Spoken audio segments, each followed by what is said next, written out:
ng ating Panginoong Kristo pagdating niya. So, yung ibig sabihin dito, na kailangan pasigurado natin yung ating Christian faith dahil hindi natin alam yung magiging takbo ng ating mundo.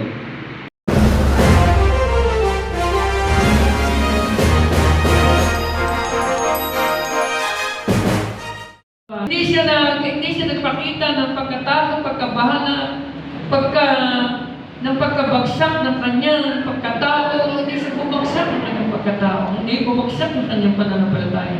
At hinggalan man, hindi siya nanghina.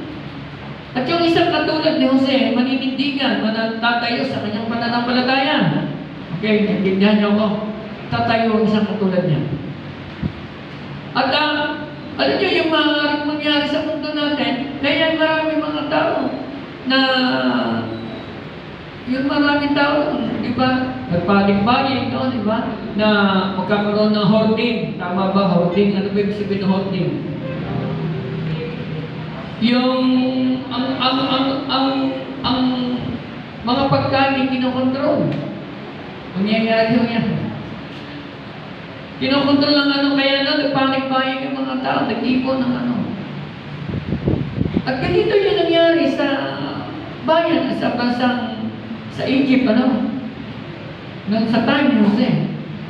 Diba, hindi may kinausap ng Diyos si Jose na hindi man lang siya, alam niyo yung kanyang faith. So makita natin, yung kanyang faith, so makita natin yung tunay na anak ng Diyos, na kapag ito'y napaniwalaan mo, na kapag ito'y nalakaran mo, nabuhay ka. Sa kalooban ng Diyos, ang iyong pananampalataya ay unshakable. Ano yung sabihin ng unshakable? Hindi ka matitigalig. Whatever happens in this world, hindi tayo mababahala. Maraming tao takot na takot sa maaaring mangyari sa mundo natin na ating ginagalawan. Pero hindi kaila sa atin ang nagaganap. Pero ito yung totoo. Kita nyo, kaya nasabi rito, dapat alam natin ang nangyayari sa buong mundo natin.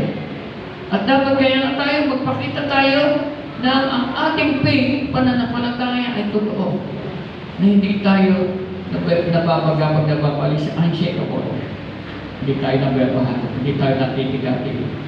Tama ho ba? At yung tingnan ninyo, nung magpakita, ano niyo, umaga ako kay Jose sa kanyang buhay. Ni ang kanyang pananampalataya sa Diyos ay hindi nabawasan. Na ang pananampalataya sa niya ay hindi man lang siya nahinang-hina. Hindi man lang siya nag-question us sa Lord, bakit? Why? Bakit nangyari sa kanya yan? Pero isang bagay na ating makikita na katotohanan dito, na yung pananampalataya ni Jose ay hindi natigatig. Pinakita niya siya ay lumakad ng directly sa Diyos. Tama ba? So, nung mangyari yan, sabi sa kanya, nagpakita sa kanya sa panaginip, 7 taong taghirap, 7 taon. Sa pumunta ang bayan, lahat ng bayan, naubos ang kayamanan. Isipin niya mga kabuhayan ng tao ay naubos dahil pagbili ang tahanan, nagpagbili ang kabuhayan. At hanggang sa dumating sila na naisang lang nilangan nilang sarili. Pag-aralan natin ito ay paghahanda sa atin na hindi tayo nagiging last sa ating buhay Kristiyano. Na kapag dumating na ganito, hindi tayo handa sa maaaring mangyari. Hello? Nakukuha niyo ako? Napaka-peaceful ni Jose, di ba? Nung sabihin ng Diyos sa panaginip na magkakaroon ng tagutom, magkakaroon ng 7 taong magutuman, 7 taong kasaganan, napaka-peaceful ni Jose. Di ba iba natatakot na magkakaroon ng 7 taong tagutom?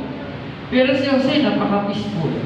Genesis chapter 47 verse 22, nagkaroon ng kahirapan noon. O bago niyo basahin yung, kaya tulungan ninyo, basahin ko muna yung 19. Kaya tulungan ninyo kami, huwag ninyo kami hayaan mamatay sa gutom. At mapabayaan namin mga lupain, bigyan nyo kami ng makakain at hinipananim. na kami huwag mamatay. Kahit na po kami maging alipin ng Paraon at ibenta sa kanya sa kanya ang aming lupain.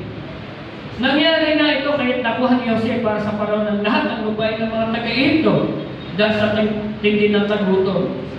At ang lahat ng tao sa ito ay ginawa ni Jose ng mga alipin ng Paraon. Isipin ninyo, kita ninyo lahat ng tao sa lugar ng Ehipto ay naging alipin ng Paraon.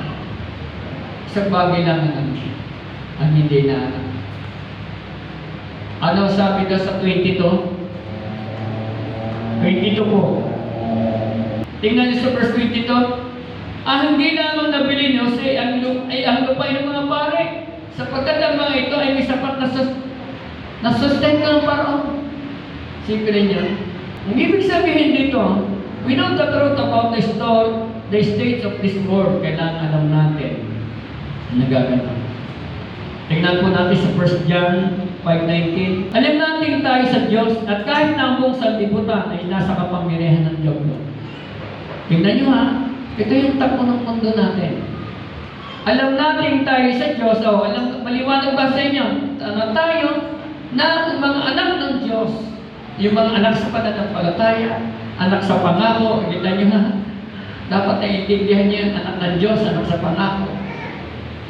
Tingnan nyo, na sabi rito, malinaw na pinapaunawa sa atin na kaya nga dapat alam natin kung anong mundo na meron tayo upang maging handa tayo sa maaaring maganap mangyari.